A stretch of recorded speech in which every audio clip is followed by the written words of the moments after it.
नमस्कार दोस्तों, मेरा नाम है एडवोकेट सपना कौशिक और आज हम बात करने वाले हैं सुप्रीम कोर्ट के एक लैंडमार्क जजमेंट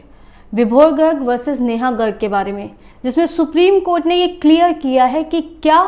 बिना आपके हस्बैंड या वाइफ के परमिशन के आप उनकी कॉल रिकॉर्ड्स कर सकते हैं, और अगर आपने कॉल रिकॉर्डिंग कर ली है तो क्या कोर्ट उसे सबूत मानेगा। सुप्रीम कोर्ट ने आज इसको लेकर एक बहुत बड़ा फैसला दिया है और इसी को आज हम डिटेल में जानने वाले हैं, क्योंकि ये मैट्रिमोनियल डिस्प्यूट्स के लिए एक बहुत बड़ी बात है। तो मामला क्या था? विभोर गर्ग ने अपनी पत्नी नेहा गर्ग के खिलाफ एक तलाक का केस दर्ज करवाया था, जिसमें उन्होंने क्रुएलिटी का एलिगेशंस लगाया था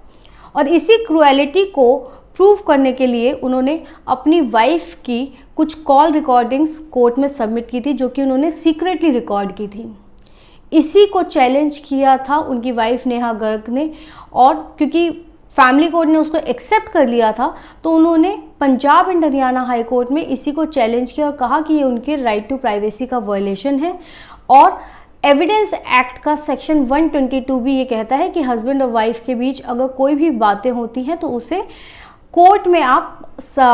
नहीं बता सकते, उसको डिस्क्लोज नहीं कर सकते, और अगर आप ऐसा करते हैं तो ये एडमिसिबल नहीं होता। लेकिन उसमें एक एक्सेप्शन है कि अगर हस्बैंड और वाइफ के बीच कोई डिस्प्यूट चल रहा है, तलाक का केस चल रहा है या किसी भी तरीके का कोई मैट्रिमोनियल डिस्प्यूट चल रहा है, तो आप अपनी जो कॉन्वर्सेशन हुई है हस्बैंड या वाइफ के बीच तो आप उसको डिस्क्लोज कर सकते हैं। ये सेक्शन 122 ऑफ एविडेंस एक्ट के एक्सेप्शंस में दिया हुआ है और उसी को एनालाइज करते हुए सुप्रीम कोर्ट ने ये क्लियर किया कि हाँ, अगर हस्बैंड या वाइफ के बीच कोई भी कॉल रिकॉर्डिंग्स है, चाहे वो सीक्रेटली रिकॉर्ड की गई हो, उसको एडमिसिबल अब माना जाएगा, यानी कि आप उसे सबूत की तरह यूज़ कर सकते हैं। इसमें हस्बैंड ने ये तर्क दिया था कि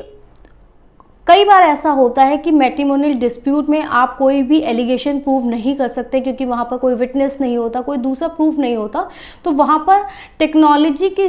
हेल्प से आप ये प्रूव कर सकते हैं कि सामने वाली पार्टी ने आपके साथ कोई क्राइम कमिट किया है या आपके साथ क्रुएलिटी की है। तो इन्हीं सब ग्राउंड्स को लेकर सुप्रीम कोर्ट में जो SLP उनके हस्बैंड ने डाली थी, विभोर गर्ग ने जो डाली थी, क्योंकि उनकी वाइफ ने Punjab and Haryana high court में फैमिली कोर्ट के उस ऑर्डर को चैलेंज किया था कि ये उनके राइट टू प्राइवेसी का वायलेशन है, और Punjab and Haryana high court ने उसको अपहेल्ड किया कि हाँ, ये राइट टू प्राइवेसी का वायलेशन है और अगर सीक्रेटली कोई कॉल रिकॉर्ड की जाती है तो वो कोर्ट में एडमिसिबल नहीं होगी। इसी को लेकर विभोर गर्ग ने सुप्रीम कोर्ट में SLP फाइल की, जिस पर जस्टिस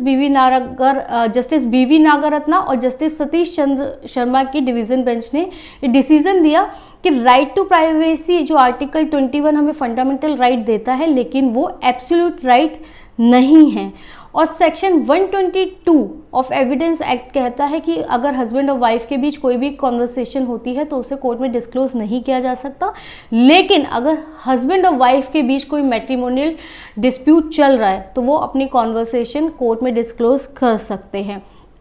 और इसी को लेते हुए कोर्ट ने ये भी कहा कि फेयर ट्रायल को ध्यान में रखते हुए अगर कोई भी हस्बैंड या वाइफ एक दूसरे की कॉल को रिकॉर्ड करता है सीक्रेटली, तो वो भी अब सबूत माना जाएगा, ताकि अपने एलिगेशंस को एस्टैब्लिश किया जा सके फेयर ट्रायल के लिए।